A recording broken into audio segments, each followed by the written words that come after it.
Hey, it's Marley from the Energy Boutique with your energy forecast for Sunday, January 15th. So we have the moon moving out of Libran energy, moving into Scorpio energy. And this, every single time, is a very intense shift that many people do not enjoy.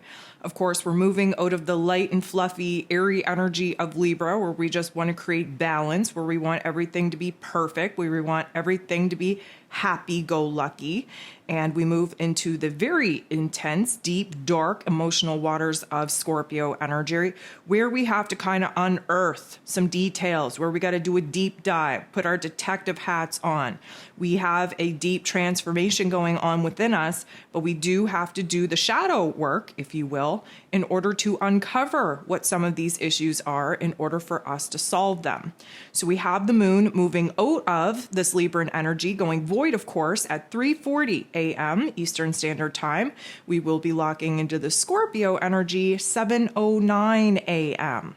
There are 9 different aspects. Again, that number 9 showing up quite often here this week. If you listen to this week's Ascension forecast, you would know the patterns that I'm talking about with the number 9. Now, out of these 9 aspects, 8 of them actually involve the moon. So the moon, while still very much in Libran energy, is going to make a positive aspect with Mercury, ruler of the mental plane, who is currently retrograde in Capricorn energy. So this is a good vibe because it means that our heart and our head, we're getting on the same page. The Libran energy wants us to find peace and harmony and balance within our heart and head. And Mercury, of course, being retrograde, has been super reflective, but now kind of shifting into this present moment and into a futuristic perspective so that we can get to creating and building the kind of foundations, the kind of structures, the kind of elements that we need in our life to actually start working towards pursuing our goals. Mercury is going to semi-square Saturn, though, which doesn't feel so good. Of course, Saturn rules over the Capricorn energy that Mercury is currently retrograde in. And this semi-square is like a lot of mental pressure on our head, a lot of pressure and intensity for us to figure everything out now, for us to, resolve all the issues weighing very heavily on us, for us to, rise to the occasion and communicate our wants, needs, and desires. It's a lot of intensity to hurry up and basically change our lives overnight. And of course, that's not helping anyone because we're not in a time of action, and Saturn, of all planets, needs to go low and slow. And in Aquarian energy, we do have that futuristic element of pushing us and trying to motivate us to kind of clean up the aspects of the past. But realistically speaking, we're going to have a hard time communicating. We're going to have a hard time understanding ourselves, articulating what's going on in our inner realm, and just having a hard time focusing, to be perfectly honest, because there's too many things that are really bothering us right now that we want to fix, that we want to resolve, but that we can't seem to kind of focus on and bring one thing into completion. The moon in Libran energy is going to square and get into the boxing ring with Pluto, who of course is at the final degrees of Capricorn energy. This is the last aspect that the moon is going to make before going void, of course, and a square never feels good. What we know to be true is that when we enter into this boxing ring, into a square, there's a lot of tension, there's a lot of pressure, there's a lot of conflict that arises within us, mostly because we know for sure what it is that's bothering us the most, what it is that needs the most energy and attention from us in order to actually resolve certain topics, certain themes, certain issues. Now, emotionally speaking, because the moon has been in Libra, we've been trying to keep things light and fluffy, and Pluto does not do light and fluffy. We do deep, we do dark, we do intense, we do a lot of shadow work. And this is going to illuminate the power struggle that's still alive and well within us, really preventing us from feeling that balance, that peace, that harmony, that stability. This is going to illuminate the extremes that we're currently feeling and thinking in, and where it is that we have to kind of compromise and negotiate within ourselves in order to create a little bit of a happier balance, if you will. So then the moon goes void, of course, and when the moon is void, things get very shaky, very uncertain, very unstable. And of course, we are transitioning into Scorpio energy, so there's a little bit of an intensity there. But before we actually get into the Scorpio energy, the moon goes ahead and makes a very positive aspect with Neptune. And Neptune is in its place of power in Pisces energy. And this would suggest that we are aligning with our intuition, because of course transiting into Scorpio energy is going to bring our intuition, our higher self online anyways. Neptune kind of, I'm going to say paves the way for our intuition to come online, makes it a little bit more, I'm going to say imaginative, a little bit more fantastical, if you will. It lightens the vibe, and it has us more kind of concentrated on what it is that we want to create. We have the Pisces energy and Libran energy that work very well with one another. A lot of thought, a lot of logic, a lot of balance being brought to these imaginative ideas, these dreams, if you will, from the Libran energy. And of course, this Neptune energy just has us super, super sensitive. So we're looking to kind of tap into that sensitivity in order to figure out where it is that we want to conjure up a new vision, a new dream from here. So like I mentioned, 7:09, we shift into this Scorpio energy, and we kind of sit here, nothing really happens for a couple of hours, approximately 3.5, 4 hours actually, before we have our very first aspect with the moon in Scorpio, which is a positive one with Mars, Scorpio's co-ruler, who just went direct on the 12th, who is still in Gemini energy. And what I like about this is that Mars is very aggressive, very passionate, very motivated, very determined to sort our mental plane out. Of course, we've been on the fence. We've been torn between two different choices, decisions, paths, directions for the whole freaking time that Mars has been in Gemini energy, but more specifically since the end of October when it went retrograde.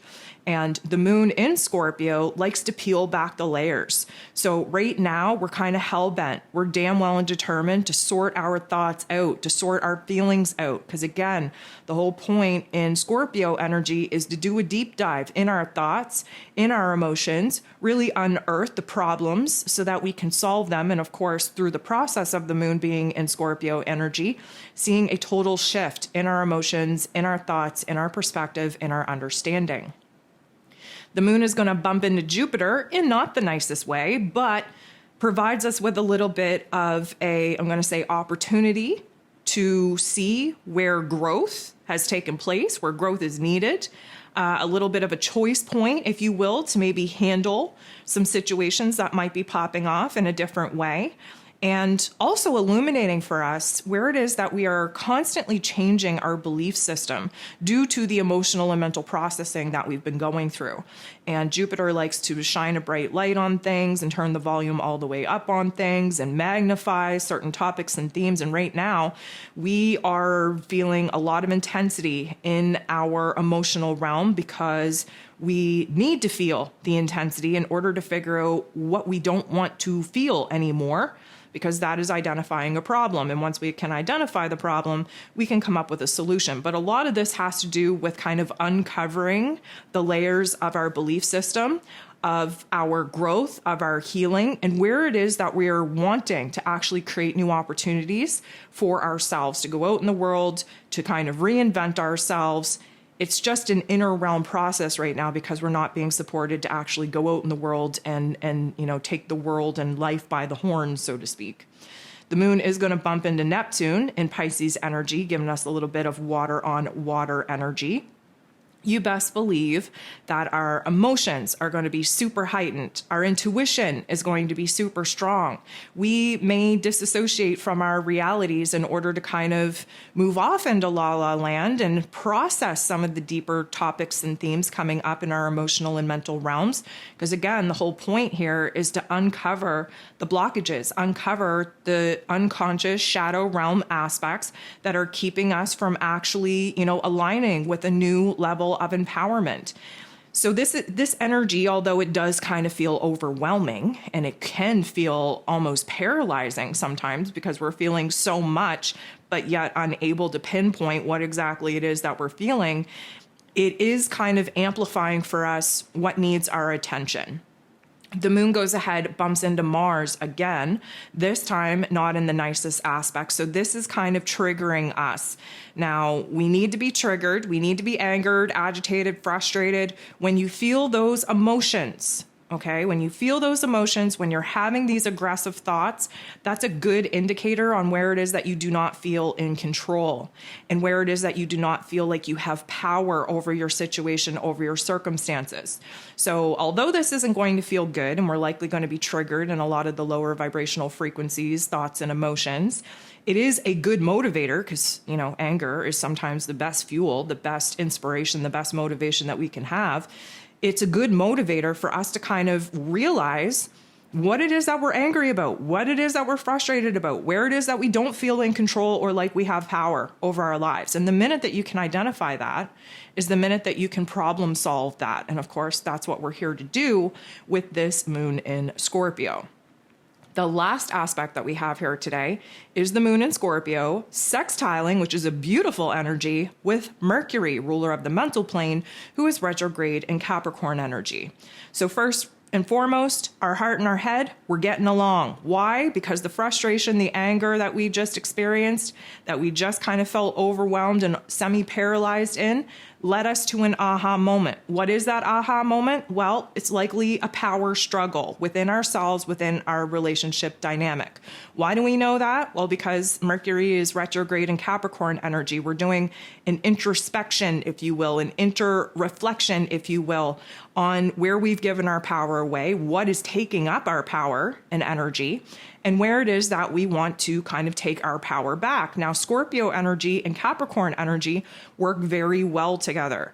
And this is why, the moon being in Scorpio energy, sextiling, blending its energy, harmonizing with Mercury, who rules over the mental plane, in Capricorn energy, we're able to have some very powerful aha moments.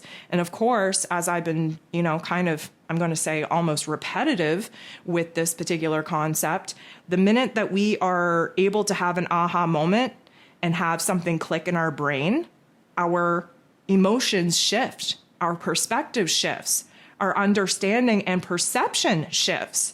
And we make something totally different of the experiences that we just went through. We see things from a different set of eyes, and it almost empowers us because then we're able to kind of take the observer type of perspective and mentality and say, okay, what am I going to do to fix this very long-term problem and make it into a long-term solution? Again, that Capricorn energy is focused on the long term in the past and the long term moving forward into the future.